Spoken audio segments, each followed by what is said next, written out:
हम तो कल ज्वाइन कर लेंगे।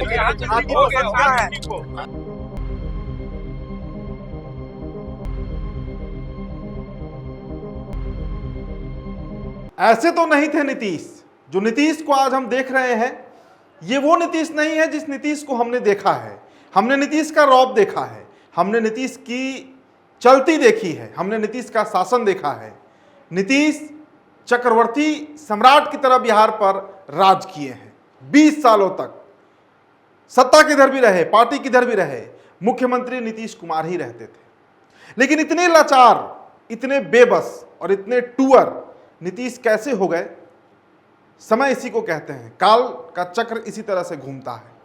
दोस्तों, पिछले 2 दिनों के अंदर में, मतलब नीतीश का दिल्ली रवाना होना, दिल्ली पहुंचना, वहां बयान देना, फिर राज्यसभा का शपथ लेना, कई तस्वीरें निकल कर आई।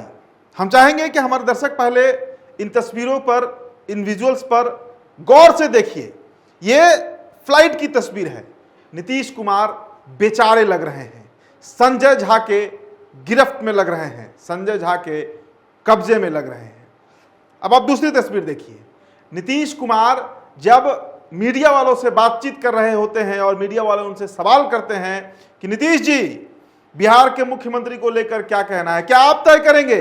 अब इस पर संजय झा ने जिस तरीके से मीडिया वालों के माइक को, ऐसा लगा जैसे वो उठाकर फेंक देंगे। अब तीसरी तस्वीर आप देखिए। ये राज्यसभा का जब वो शपथ ले रहे थे, उसके बाद नीतीश पूछते हैं कि साइन कहां करना है, तो संजय झा उनको गाइड करते हैं कि साइन यहां करना है। फिर नीतीश जी तारीख पूछते हैं। तो आप सोचिए कि किस व्यवस्था में नीतीश पड़े हुए हैं, और क्या नीतीश के साथ जो ये घट रहा है, नीतीश के साथ जो जबरन किया जा रहा है, नीतीश के साथ जो जबरदस्ती किया जा रहा है, क्या नीतीश को इसका इल्म है? क्या शरीर और मानसिक रूप से उस अवस्था में नीतीश है कि वो समझ पाए कि उनके साथ क्या हो रहा है, क्या दुर्गति किया जा रहा है? हम तो कल ज्वाइन कर लेंगे।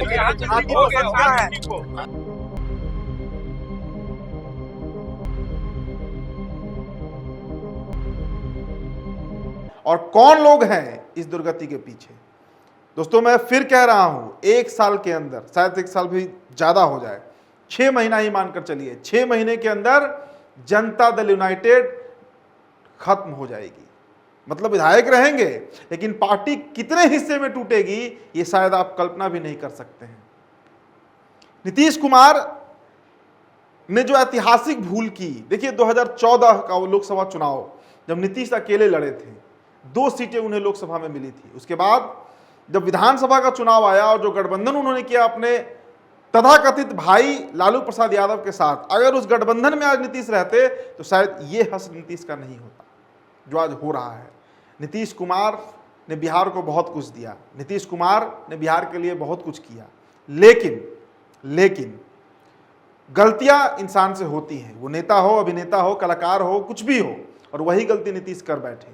नीतीश ने भरोसा कर लिया एक भूमिहार पर, नीतीश ने भरोसा कर लिया एक झा जी पर, और यही दोनों नेता हैं जिनके चलते आज नीतीश किस अवस्था में है। नीतीश कभी किसी का पैर छू लेते हैं, नीतीश कभी किसी अधिकारी के सर पर गमला रख देते हैं, नीतीश कभी किसी मंत्री के पिता के श्रद्धांजलि सभा में जाते हैं तो उस मंत्री पर ही फूल फेंकने लगते हैं, अशोक चौधरी। मतलब अटपटांग हरकत। नीतीश ने विधानसभा में यौन पर एक लंबा चौड़ा भाषण दे दिया था। जिन महिलाओं के बड़े पक्षधर रहे हैं नीतीश, उनके खिलाफ, उनकी अस्मत पर उन्होंने सवाल उठा दिया था।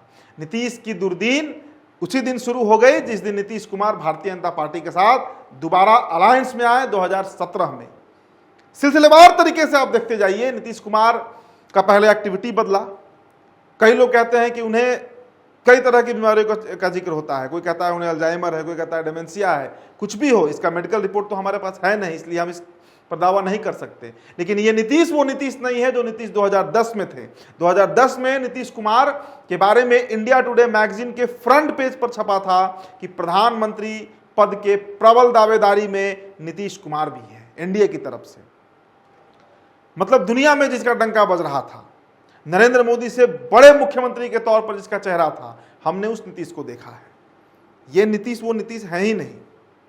इसीलिए मैं कह रहा हूं कि नीतीश कुमार कि सबसे बड़ी गलती रही कि उन्होंने अपने भाई लालू प्रसाद यादव का गठबंधन छोड़कर भारतीय जनता पार्टी के साथ चले आए और जिस से उन्होंने दुश्मनी निभाया, आपको याद होगा थाली खींचने वाला प्रकरण। नरेंद्र मोदी को न्योता, नरेंद्र मोदी ने जब बिहार बाढ़ के लिए, जो कोसी में बाढ़ आया था उसके लिए जो पैसा भेजा था उसे रिफंड किया गया, वापस भेज दिया गया गुजरात कि हमें खैरात नहीं चाहिए। तब तिरस्कार हुआ नरेंद्र मोदी का। खाना परोस कर थाली खींच लेना, मतलब न्योता देकर और फिर कैंसिल कर देना वो इन्विटेशन, तब मतलब बेइज्जती हुई नरेंद्र मोदी की। गठबंधन तोड़ लेना, बार बार बेइज्जत करना, फिर गठबंधन में आना, फिर दुत्कार देना। क्या लगता है नरेंद्र मोदी और अमित शाह किसी को माफ करते हैं? कतई नहीं। राजनीतिक इतिहास ही नहीं है माफ करने का, और राजनीति में दोस्तों माफी होती भी नहीं है। राजनीति में सह और मात का खेल होता है। तो नीतीश कुमार मात खा चुके हैं, बुरी तरीके से मात खा चुके हैं, और ये दुर्दीन जो नीतीश कुमार देख रहे हैं ये उनके अपने कर्मों का फल है, ये उनका राजनीतिक फेलियर है, जिसके चलते आज ये दुर्गति है कि हमने आपको वो तमाम तस्वीरें दिखाई। आप सोचिए कि नीतीश कुमार के साथ जब संजय झा, जो कुछ भी नहीं थे पार्टी में, एक समय कुछ भी नहीं थे, आज भी उनकी राजनीतिक हैसियत कुछ भी नहीं है नीतीश कुमार के सामने, कितना ब्राह्मणों का वोट दिलवा पाएंगे किसी भी दल को संजय झा? क्या राजनीतिक पकड़ है संजय झा और ललन सिंह की? अगर वो पार्टी से अलग होकर निर्दलीय लड़कर देख ले, समझ में आ जाएगा कि उनकी क्या हैसियत है, क्या राजनीतिक हैसियत है। लेकिन देखिए अपने उंगलियों पर नीतीश कुमार को नचा रहे हैं। और जहां तक निशांत की बात है, मैं फिर कह रहा हूं, निशांत ना तो डिप्टी सीएम बनने जा रहे हैं, वो कुछ भी नहीं बनेंगे। संगठन के नाम पर उनको कितना दिन ढोया जाएगा ये भी बहुत संशय वाला सवाल है, क्योंकि लंबे समय तक निशांत का पॉलिटिकल करियर मुझे नहीं दिखता है।